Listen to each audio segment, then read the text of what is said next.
Itu sebenarnya pertanyaan cukup bagus sih. Umur 24 baru nyadar S1. Kelihatannya sih telat. Gue juga ya teman-teman ya, gue memutuskan untuk tahun ini pindah ke China, ke region China seperti itu. Ya satu-satunya jalan itu adalah kalau kamu pengen kerja dan bisnis di area China, itu pun Taiwan, ya emang harus jalur pendidikan teman-teman. Beasiswa S1 ke China atau fokus kerja aja.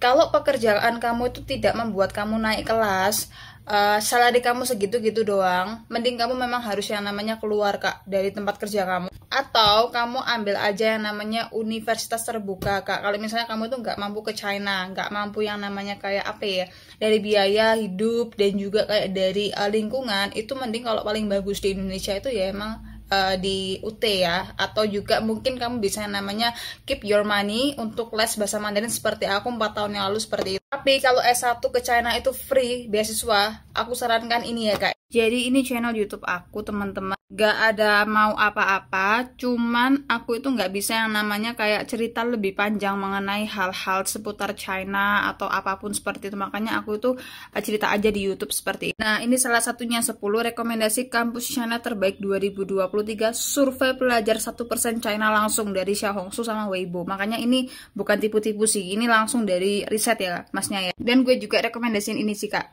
jebakan beasiswa ke China. Nah, kampusnya jelek banget di pelosok, tapi kamu jadi buruh pabrik.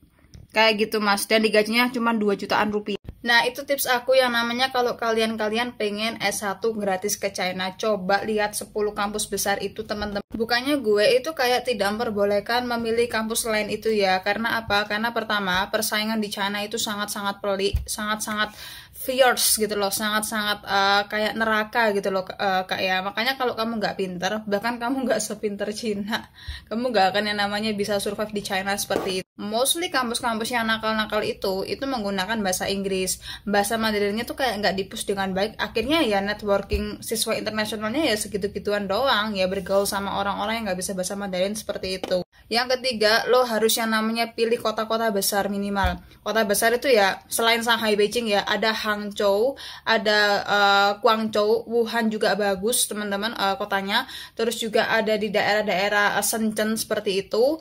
Kota-kota metropolitan China itu jangan sampai kamu itu dibawa ke kampus pelosok, misalnya kayak Guilin, Jilin, terus mana-mana itu jangan. Karena apa? Karena kampus-kampus di sana itu benar-benar kayak tidak memungkiri itu adalah kampus-kampus yang mau bangkrut mas. Tiba-tiba aja kamu sampai ke kampus, ternyata gue disuruh yang namanya bikin apa tuh namanya colokan soket kayak gitu. Kan nggak enak kan? Kenapa mas? Karena tahun 2023 offer aku seperti itu tuh banyak pol.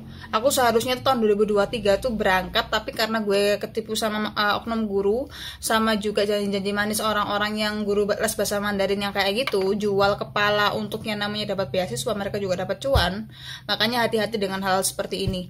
Pokoknya kota besar, 10 top kampus. Nah, kalau kamu pengen kerja di China, nggak bisa mas, beneran cuti pun kamu nggak akan bisa kerja.